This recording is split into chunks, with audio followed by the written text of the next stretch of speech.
والذين إذا فعلوا فاحشة أو ظلموا أنفسهم ذكروا الله فاستغفروا لذنوبهم ومن يغفر الذنوب إلا الله ولم يصروا على ما فعلوا وهم يعلمون।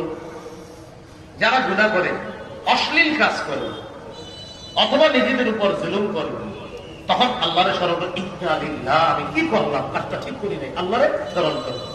ফাস্তাগফিরু লিযুনুবিহিম, গুনাহের জন্য তখন ক্ষমা প্রার্থনা করে, আস্তাগফিরুল্লাহ, আস্তাগফিরুল্লাহ, ছি ছি, আমি কি করলাম।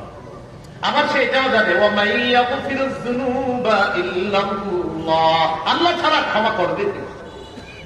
ওয়ালাম ইউসিররু আলা মা ফাআলু ওয়া হুম ইয়ালামুন, জেনে শুনে ওই গুনাহটার উপর আর অটল থাকে না, ওই গুনাহটা আর বারবার করে না।